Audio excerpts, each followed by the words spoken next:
Ministers Dr. Nkosazana Dlamini-Zuma of CoGTA, Dr. Naledi Pandor of DIRCO, Lindiwe Zulu of Social Development, and Premier Sihle Zikalala of KwaZulu-Natal, as well as eThekwini Mayor Mxolisi Kaunda, are briefing the media right now on interventions and response to the recent floods there. We'll take you live. Minister, after the Emir had spoken to the President, the Prime Minister of Qatar spoke to us because he's in charge of disaster there. The Foreign Minister spoke to our Foreign Minister, and they were the first ones, as you know, as you can see, to say that they would be here to bring some donations to assist us in terms of ensuring that especially the people who are still in shelters, who are not at home, that their basic needs are catered for. But of course, other things that will assist, electricity, generators and so on, health things. So that's the reason we are here. And Qatar has been a very good friend of South Africa. And of course, a good friend is a friend, is an all-weather friend. When it's sunny and nice, and when it's thundering and tough. And they've shown that they are. And of course, they are the first country to arrive with help. Other diplomats have been giving us some support from the embassies, but they are the first ones to actually bring support from their capital. So I don't think I want to take more time than that. And of course, they are assisted by the Red Crescent of Qatar and our Red Cross. And they will be here not only to bring but to see these places that have been devastated and where people are. And this will just strengthen the bonds of friendship. When you share difficult times, the bonds of friendship actually strengthen. But we have been briefing them that we are looking at a phased way of dealing with this disaster.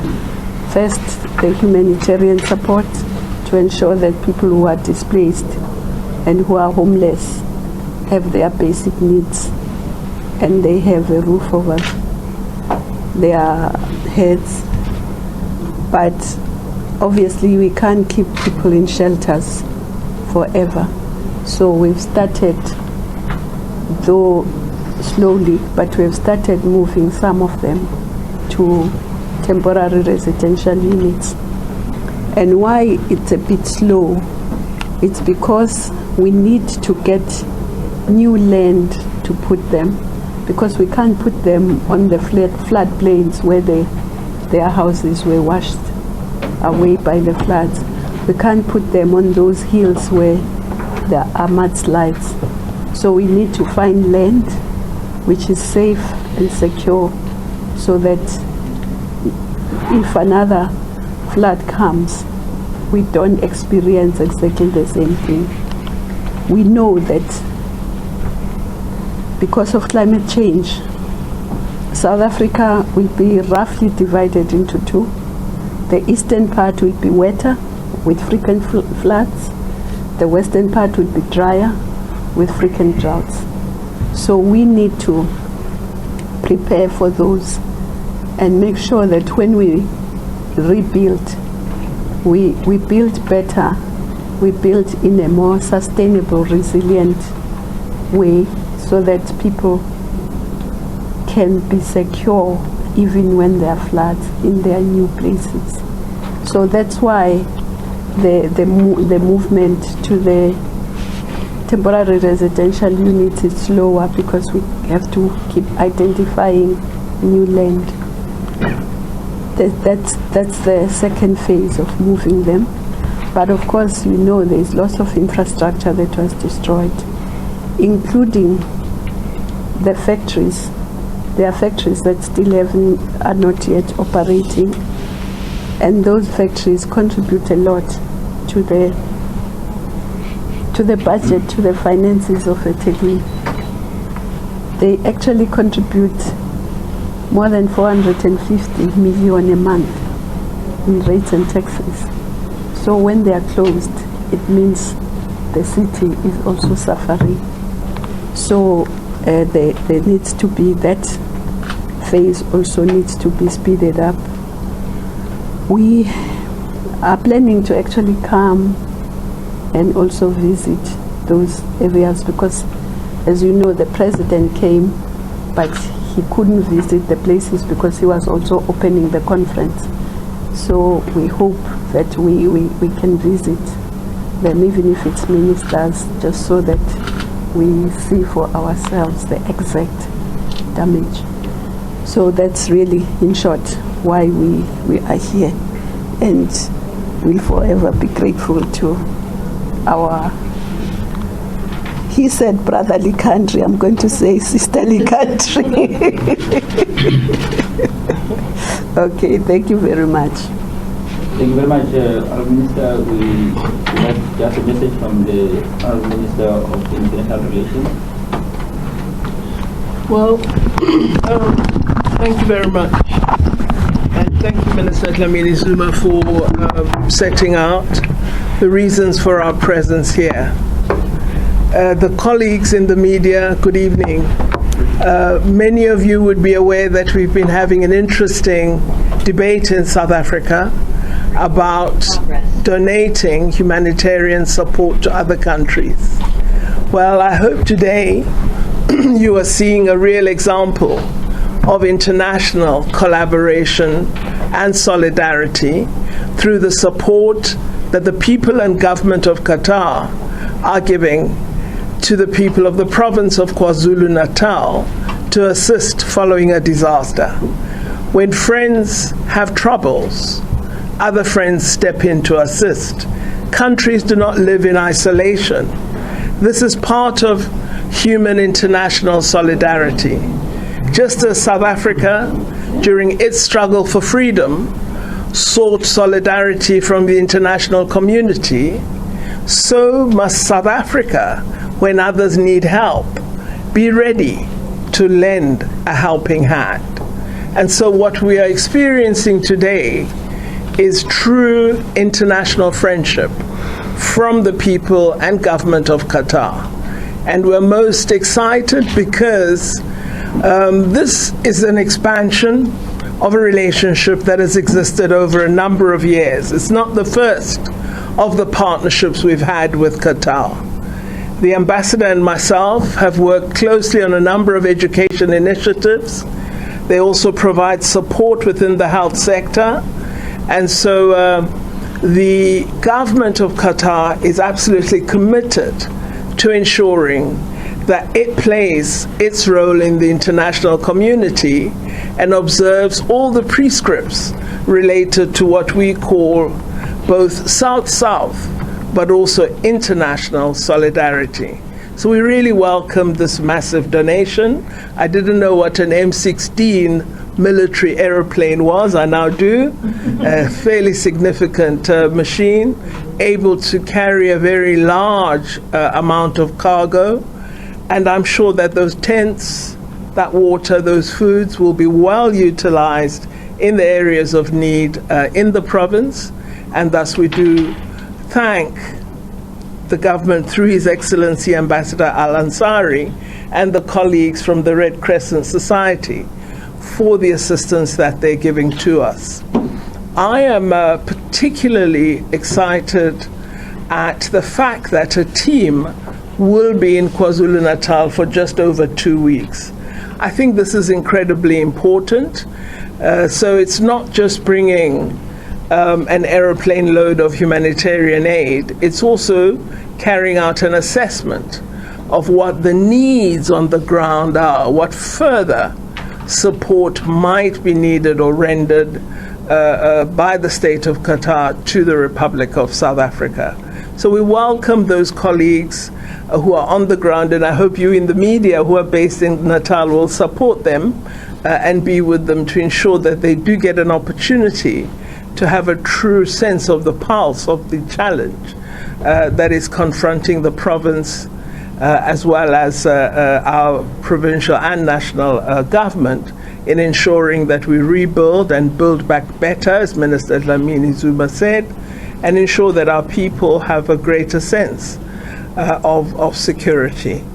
What we are doing today is particularly important, I think, because yesterday we participated in an African Union seminar on establishing in concrete terms the African Humanitarian Agency, and we as African governments committed to support for humanitarian aid on the continent through our own Africa-supported funding and through giving effect to the establishment of an African Humanitarian Agency. So the African Union Summit held on the 27th of May was very important, and for me linked in a very credible manner what we're experiencing today at this particular welcoming of this humanitarian aid, but also affirmed Africa's commitment to work harder at ensuring that we are able to respond ourselves with our resources to crises on the continent, while also being able to thank and welcome international partners for support that they give to us. So allow me to stop there and really express our most grateful thanks. Thank you very much. Thank you very much, Minister. We hand over to the Premier and then to the Excellency, the Ambassador. Thanks, greetings, colleagues, the ministers, His Excellency, the Ambassador, MEC, Smelane, Speaker of eThekwini, Councillor Nyawose, colleagues from the media. As ministers have alluded, we are grateful for the support and the contribution from Qatar. The situation has been devastating, as you all know, and currently we have 459 people who passed on due to floods, with the 3 passing on in the recent floods that took place at the beginning of May. We still have 88 people who are missing, with 25 billion damage to infrastructure incurred, with close to 45,000 employees who are at home and not working because factories, especially in the Durban South Basin, are still not open. We are grateful today to the Qatar government for lending and offering humanitarian support to the people of KwaZulu-Natal and South Africa.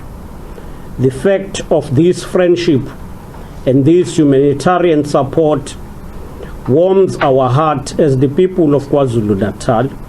And Ambassador, Your Excellency, Ambassador, your gesture is received with great appreciation on behalf of the people who are in need, the people who are currently living in community halls. We continue with the work of building, and our commitment, as the Minister said, building back better and smarter. We have up to date built 131 temporary residential units. And that is the progress, and the Minister alluded to the fact that we are in need of land, appropriate land, where we will build houses for the people So we continue with that work as and when we settle the issues of land, then we build the temporary residential units. We also want to assure all of you that we continue to rebuild infrastructure, especially the N2, M4, and we believe N2 in the south is being opened, will be opened tomorrow or a day after tomorrow. We also believe the M4 will be opened this week, at least between Tongat to Durban. With that, we want to also pledge our commitment that any support that is given to us as government will be directed straight to the affected people who are in shelters, who need support on daily basis. And therefore, what we have received today is a great support that will go to more than 7,000 people who are homeless and dependent on government for food and clothing. We thank you for this contribution, Your Excellency. Thanks, Mr. Mabos. Thank you, Honorable Premier. We'll hear from His Excellency, the Ambassador.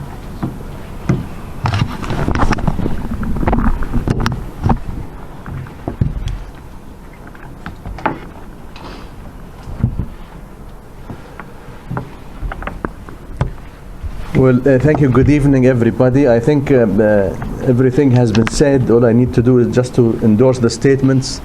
But in addition to what has been said already, I'm saying that we are here based on direction by His Highness, the Head of State, the Emir of the State of Qatar, Sheikh Tamim bin Hamad Al Thani, who once the crisis happened, picked up the phone and spoke to His Excellency President Ramaphosa and pledged that Qatar would, in addition, of course, to express the duty and condolences, would step forward and assist on the ground.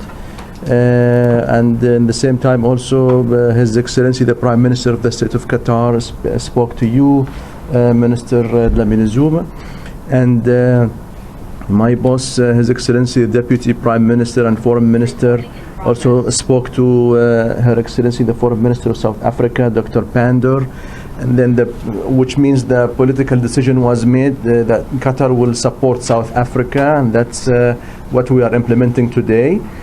This is a token of friendship from the people and the government and the leadership of the State of Qatar. And Qatar also will not forget that South Africa supported Qatar also in other times of hardship and when we needed support. No country is resilient to resist the climate change, and these things happen, of course. And but I'm sure that South Africa is strong and will be able to overcome this plight. Our condolences also again go to the families of the people who lost their lives, and I hope also the lost ones will be found, and I hope also and we wish recovery for those who were injured. This support also represents two things. First, the South-South cooperation spirit between the two countries, and at the same time, the capability of the State of Qatar. Qatar is a small Arab state, but at the same time, it's strong when it comes to its capacity and capability in order to assist its brotherly and sisterly countries. And I see also that the girls from Qatar who came on the C-17 are so glad when we say sisterly. And Qatar, of course, also has the institutional capacity and the jurisdiction in order to direct the foreign aid to the countries that are important for us, and South Africa is a very important country and partner. I'm also thrilled to see the appreciation of South Africa through having 3 ministers and ladies, very distinguished ministers participating in receiving the plane, along with my brother, the premier, and the mayor, and the speaker, and others also who participated. We hope that this flight will be over soon. Our team also will be here on the ground and will not leave for a couple of weeks to participate also and support in the assistance and distribution and the management of the disaster response. Thanks to Qatar Fund for Development for providing the support to finance this flight and the materials that are provided to support, and thanks to the Red Crescent of Qatar for also their efforts, and their partnership with the South African Red Cross will help a lot in distributing and managing the crisis. I would like also to thank a very important association from the civil society in Qatar, which is Qatar Charity, that also supported and financed the Solidarity Fund to respond to the floods, and announcing that they provided 500,000 rands that we already transferred it from the embassy a couple of days ago to the fund allocated for that purpose to respond to the floods. All in all, and finally, it's the message we want to deliver here, that we are with you. Qatar stands with South Africa in good times and in bad times, and we wish a quick recovery for South Africa. We had a closed briefing half an hour ago, and situation analysis and a summary, and I learned also that it's not only about the flood and the loss of lives and the lost people or individuals, but also it's more than that. It's about seaports that were affected in South Africa, and they constitute the gate to the African continent, which represents also the importance of this country, and why it's important to really implement an international cooperation between brotherly and sisterly countries, because we are living in a global town. What happens in South Africa will affect also the whole continent. And I also learned that tens of thousands of people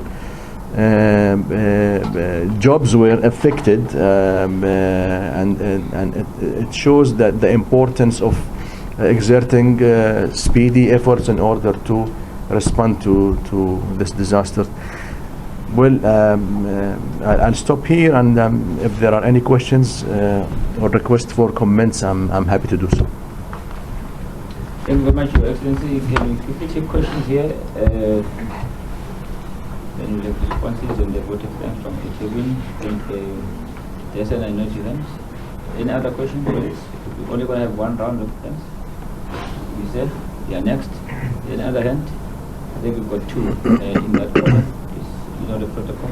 Okay. Jason Dart here from ENCA. Perhaps I'll start with Mr. Dlamini-Zuma. So we wanted to find out, earlier when I had a conversation with the Premier, we had a discussion around the funds that were allocated to KZN and the process behind that. I just wanted to get further clarity on the movement of those funds into the specific portfolios that they need to go into, and how quickly that will happen. Where are we in that process? And then to the ambassador, I apologize if I may have missed it, but just specifics in terms of the cargo that was delivered today. For example, the tons, how it's, we heard about tents and generators, but maybe a little bit more about exactly what has arrived here today. Thank you very much. Thank you. Hi officials, it's Ahmed Kaji here from News of Africa. To the Premier, could you maybe just provide us with a bit more details in terms of the areas where the bodies were recovered of those four, the death toll increasing to 459? And then to the Cooperative Governance Minister, can you maybe just take us through perhaps where we are at the moment in terms of the overall recovery within the province as well, and with the national state of disaster, the reaction to the flood here in the KwaZulu-Natal province. Thank you very much. Thank you. You hand over to the honourable ministers in the Premier.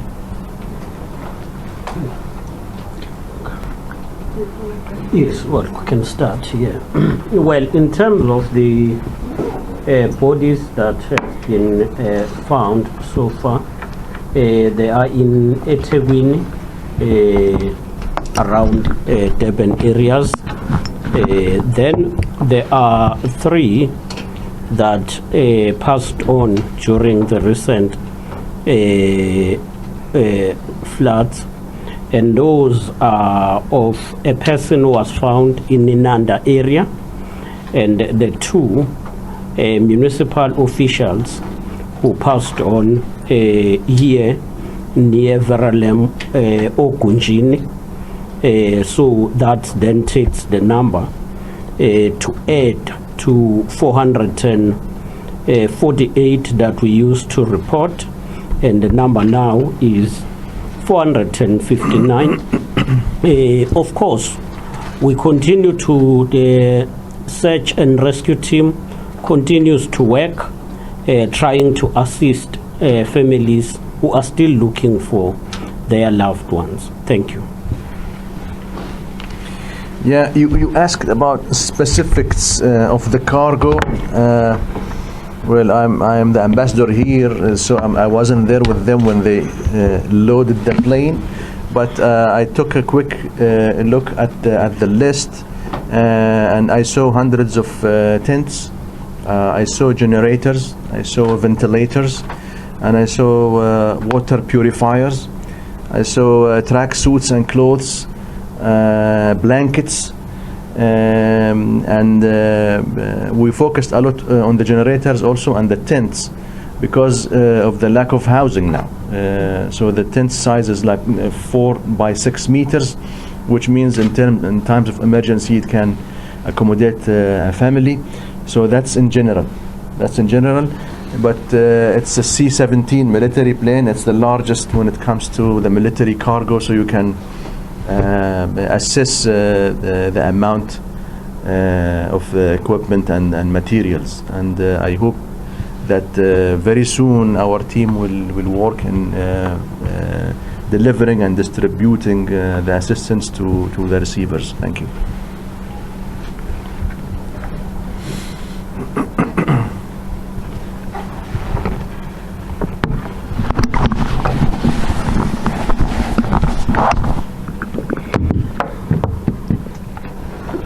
Thank you very much. The question of funds.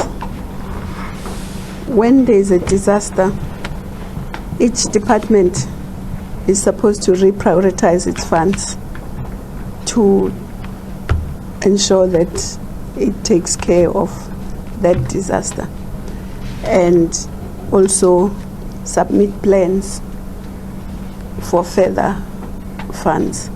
And those plans eventually go to Treasury, and Treasury is the one that then releases the funds either to the sector department or to the province, depending on the need.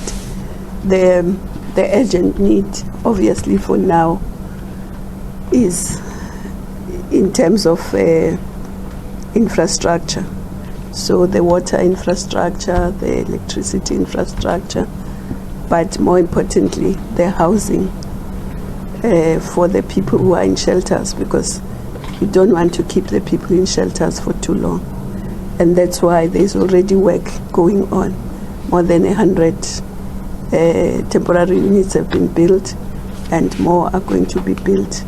And so the bulk of that, for now, the bulk of that 1 billion will go to human settlement. More than 70% of it will go to human settlement.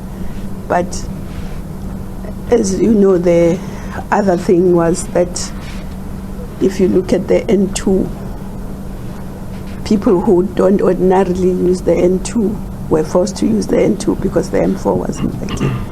And that's why transport had to give a waiver in the toll gates so that people who don't normally use the M2 can be able to use it without having to lose money that they don't have.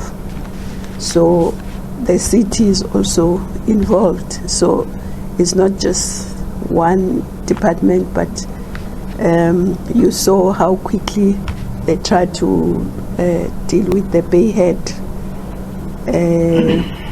entrance to the port, because it was completely washed away in April. So work is going on to try and deal with the issues. But as I said, the first phase is really the humanitarian. The second phase is the recovery. And then the last phase is really building permanent structures. But even the roads are being repaired, because some communities were cut off. In some of the places, it wasn't just that the roads were washed away, trees had fallen, mudslides, so all those things have been removed to try and make sure that the infrastructure is usable. Thank you. Thank you very much, Prime Minister. Get a vote of thanks from the Mayor of eThekwini.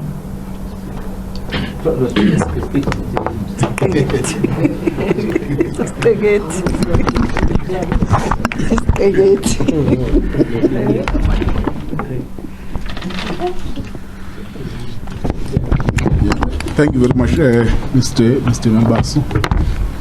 We are here on behalf of the people of eThekwini to receive this donation, and also to appreciate the government of Qatar and its people, particularly the ambassador in our country, and our national government and provincial government for coordinating this help. Many of our people are still in community halls. As the eThekwini municipality, we have a responsibility to speed up the process, to take them back to their communities or their homes. As the Minister, Dr. Dlamini-Zuma has explained, the process is ongoing. We also are aware that in some part of our city, we still have no water and electricity, and our teams are on the ground working very hard to make sure that water and electricity is restored in many parts of our communities. But for today, we want to say thank you very much to the government of Qatar, to our national government and our provincial government for the support, and we appreciate it. And we'll make sure that working with the team that will be with us here for the next 7 days, we will work hard in making sure that all what have been received is delivered direct to those communities. Thank you very much, Mr. Mavas. Thank you very much, our ministers, Premier, Your Excellency, MEC, the Speaker, and all colleagues from the media. We attend the session. Thank you.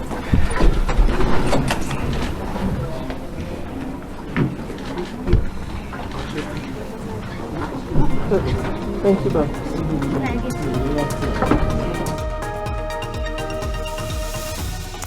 All right, that news conference coming to an end about this aid package received by the KZN province from Qatar. It was presided over there, as you saw, by Minister Dr. Nkosazana Dlamini-Zuma of CoGTA, Dr. Naledi Pandor of DIRCO, Lindiwe Zulu of Social Development, and Premier Sihle Zikalala of KwaZulu-Natal. And you also saw the Qatari ambassador Tariq Al-Faraj briefing.